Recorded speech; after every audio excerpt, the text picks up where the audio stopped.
In a perfect world, there's a truck, not that one, that'll give you the attention you're looking for, the torque of a diesel, the space of a luxury sedan, and the ability to chase mud on the weekends without getting stuck.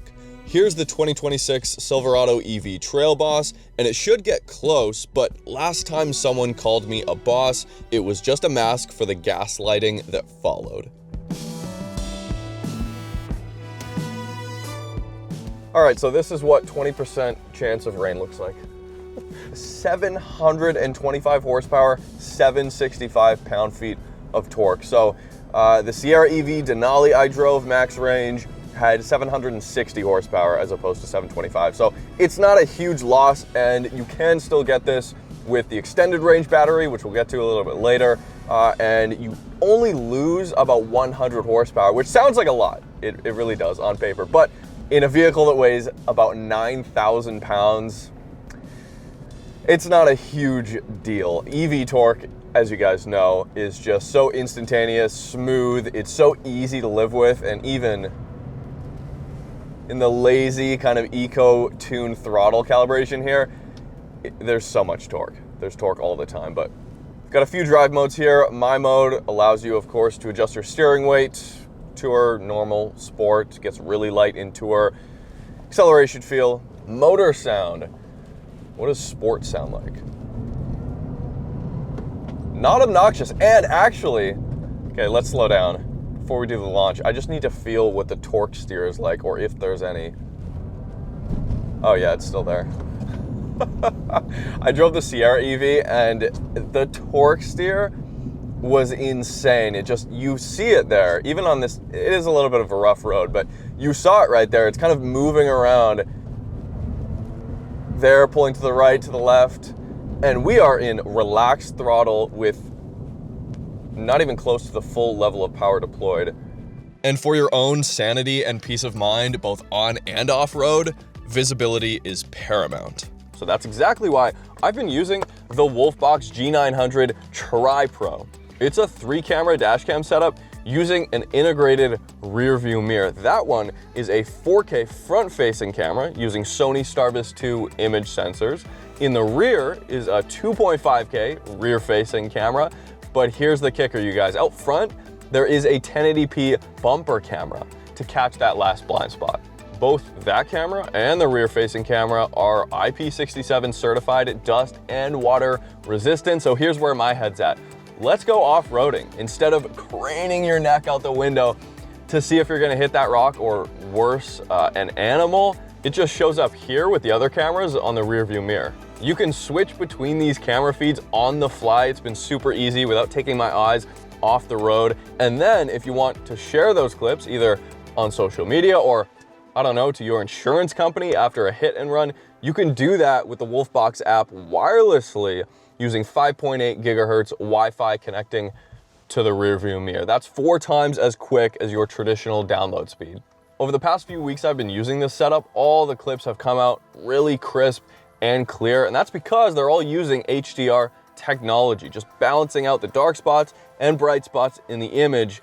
It's been a great system for me, and I'm sure you guys will love it too. So if you want to get your own Wolfbox G900 Tri-Pro, the links are in the description, both on their own website and Amazon as well. Again, those links are in the description. Now back to the Silverado. You hit that button and we get full max power. All right, we'll do a launch here, 0 to 60 in the 4s, which is insane.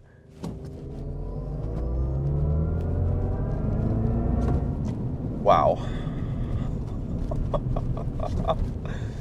The Silverado EV is incredibly comfortable. It's quiet, not quite as quiet as the Sierra that gets some additional sound deadening and better glass. We no longer get the air suspension in any Silverado trim. The RST trim is gone, and that's where that lived previously. So you have to get a Sierra EV if you want that air suspension. And that air suspension had the ability, to raise the vehicle up to 2 inches. That's exactly what's been done here. So this off-road suspension gives the Silverado an additional 2 inches of ground clearance. And of course, we get 18-inch wheels here with big 35-inch off-road tires. So Trail Boss is available in 2 trims, extended range which gets 660 kilometers of range, or here, if you don't just keep stabbing the throttle like a maniac, you'll get 769 kilometers of range or 478 miles. That's incredible. These EV pickup trucks have some of the longest range of any EVs, period. So if that was your barrier to entry, consider that gone. And I've been getting very close to that, even with mildly irresponsible driving here. It will charge up to 350 kilowatts as far as speed goes, if you can find, of course, feel like a broken record, a charger that will reach those speeds. If you get the NACS or Tesla adapter, yeah, that whole network is open to you. I've only seen one 400 kilowatt charger here in BC, and it was broken. They're getting better. Ontario's definitely a lot better, and you guys in the States have a much better infrastructure as far as I can tell. But here in BC, we are severely lagging behind. So most of the time, you're not realistically going to be seeing over 150 kilowatts. However, on the flip side, the max range sacrifices towing capacity. So this will tow still up to 10,200 pounds, but the extended range, because it does not have as large or heavy of a battery, it can tow up to 12,500 pounds, a lot closer to the diesel counterparts. Not only that, but for the same reasons, the payload capacity is only 1,500 pounds here versus 2,100 pounds in the extended range. Even without the air suspension, pretty comfortable. It is nearly impossible to hide 9,000 pounds, so a moment that's gonna toss your passengers around in a standard truck, that's gonna happen here too. And frankly, GM in the Sierra and this Silverado have done an amazing job masking the weight and making this actually handle really well for 9,000 pounds. But over those big bumps, the truck's just, no matter what, gonna do what a truck's gonna do that weighs 9,000 pounds. Traction is not a concern though, of course. It's dual motor, all-wheel drive. So the max range I'm driving does have GM's rear steer, so at lower speeds, like right here, the rear wheels will turn in the opposite direction to create a smaller turning radius. That's self-explanatory. At high speeds, they'll steer just slightly in the same direction to make lane changes on the freeway a little bit smoother, but especially here off-road and in tighter scenarios on the street, it helps shrink the vehicle as much as possible. I cannot be the only one who thinks the Sierra EV looks a little bit better than the Silverado. I'm glad they did two very distinct styles because it allows just for a wider demographic, potential demographic.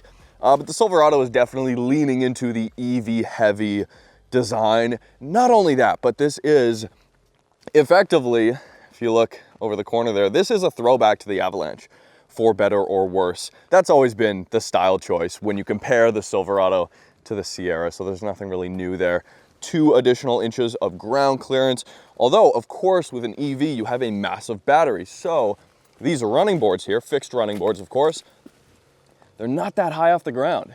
So you do have more ground clearance when compared to the extended range, or sorry, the standard Silverado EV models, but compared to a gas or diesel powered Silverado, it's just not nearly as capable as far as ground clearance go. You do have these recovery hooks, and of course, one of the best parts about owning an EV pickup truck is the fact that we have a frunk. So full crew cab, of course, like I mentioned, but then you also have lockable storage up here, which is huge. You've got cup holders if you want to sit down, do a little bit of tailgating. I don't know what you guys are into, but I have to sit here and hold this button to close it. If I let go, I promise you it will stop. So we're not going to do that. Of course, this one's been spec'd in black. You can get habanero orange, which is an awesome color. But for those of you in Canada, that's a $500 option. Meanwhile, for you guys in the States, that's a no-cost option. The back is more traditional. And of course, it seems like with every generation, the Chevy badge just gets bigger and bigger. Of course, you've got your steps there. That's been here in the Silverado for a long time. And then our tailgate, this top piece that comes down, super easy, but mainly what that's for is an additional step when you take down this part of the tailgate, well, the full tailgate. And of course, this one's got the mid gate, which is standard on the Max Range. The Max Range gets everything as standard, pretty much. The mid gate is a great idea, especially if you're in a warmer or drier climate and you need to just extend this bed, of course, because it is a 6-foot bed. In some aspects, though, I feel like it's a little bit of a band-aid because all of these EV trucks are full crew cabs with 4 doors and 5 seats. So to make up for that, they're integrating this kind of split in the center to extend the bed. It's useful, it helps, but again, if you don't need it, you could just go with the extended range and not option it. Of course, you've got your outlets back here, and the Max Range does have the ability to effectively charge your home when the truck is off, so that's helpful as well. As expected, unless you're new here, the second row is absolutely massive. Huge legroom, huge headroom, heated rear seats back there because we're in the Max Range, and this one's been spec'd with the $1,500 option of the glass roof, which honestly for off-roading is huge. That's pretty cool. The rest of the interior is pretty nice. However, and we'll get to price in a second, for the money, the materials just are not up to what I would expect from a gas-powered truck or a diesel-powered truck for the same money. So there's no real leather here. It's a synthetic leather. It's still pretty good. I mean, these seats are very comfortable. We've got 4-way lumbar, super adjustable, which is great. Just, it's when you touch kind of this hard plastic around the door and down on the lower sections of the transmission tunnel, then it just begins to, you begin to question where exactly your money went, and then you're like, wait, no, I know exactly where it went. 769 kilometers of EV range and some off-road suspension. Regardless, steering wheel is great. We do have a paddle on the left side here, I forgot to mention, for regen, so we can pull that without touching the pedals and it will come to a stop. And then on the back, we do have our next track and volume buttons, in addition to a physical volume knob up there. Park, reverse, neutral, drive, super easy on the column here.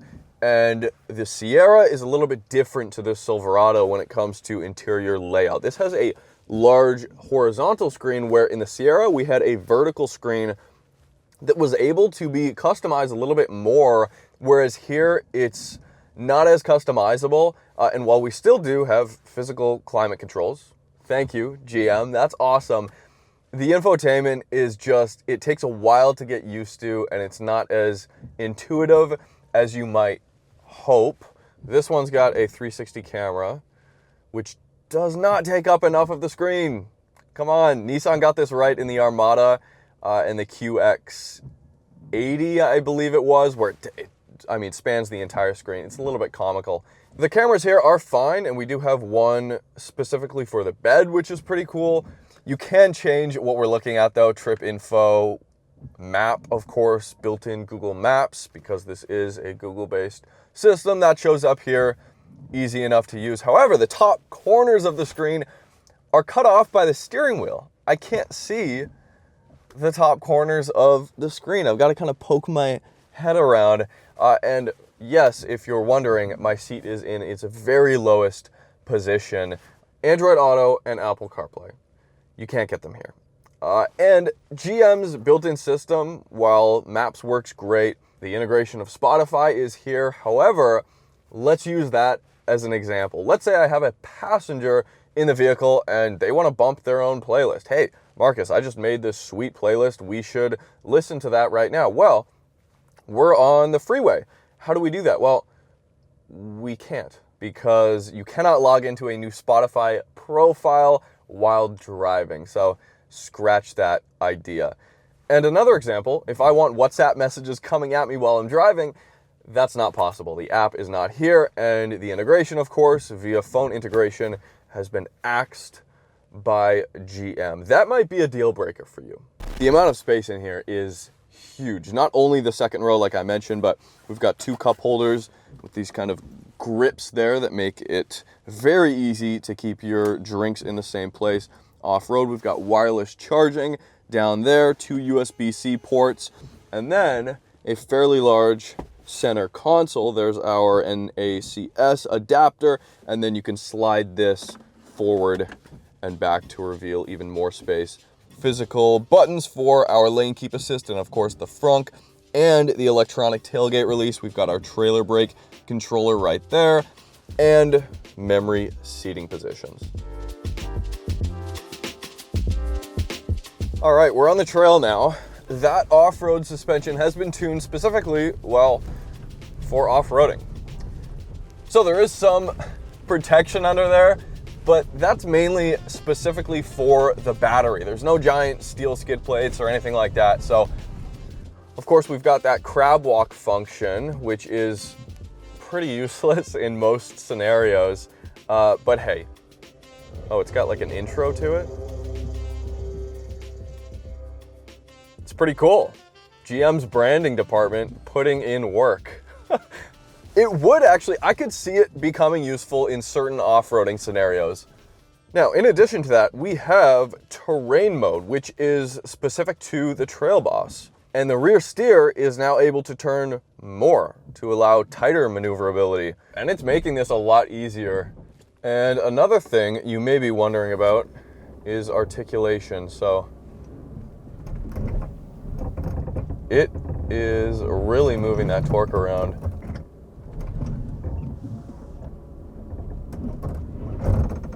Traction is an issue right now. Because of course, in an EV like this, yeah, we're on 3 wheels, if not 2. We are teetering right now. We don't have traditional locking differentials here, where in a gas-powered Trail Boss, we would have an automatic rear locking differential and a proper 2-speed transfer case. But here, this does not have the, for example, the tri-motor setup that the Hummer has, which allows individual torque vectoring, and that's a lot more complex. Rivians have this as well on the top end of the spectrum. You're getting really expensive when you're talking about stuff like that. So again, most of your money is going towards the battery here. All right, there it is, Silverado EV. Starting price here in Canada, $67,000 or 54,000 USD. As spec'd for this Trail Boss max range, $112,000 Canadian. So it's a proper 6-figure truck. If you're going to use these off-road specific features and really take advantage of the knobby tires and the additional ground clearance, then it's a great package. And on top of that, it still does, of course, all of the things that EV trucks are just really good at. Road trips, long range, and still decent at towing. More importantly, it's got so much space for your passengers, for your luggage, and that mid-gate really helps too. But if you are a real diehard off-road kind of person, there are better options, and your money goes further in a gas or diesel powered truck in GM's own catalog with the ZR2s and stuff. So for a truck to do it all, the Trail Boss, yeah, is that package. I personally would recommend the extended range with slightly less range, but then just option the exact options you want to stick on your truck. There it is. Let me know what you think. We'll see you on the next one.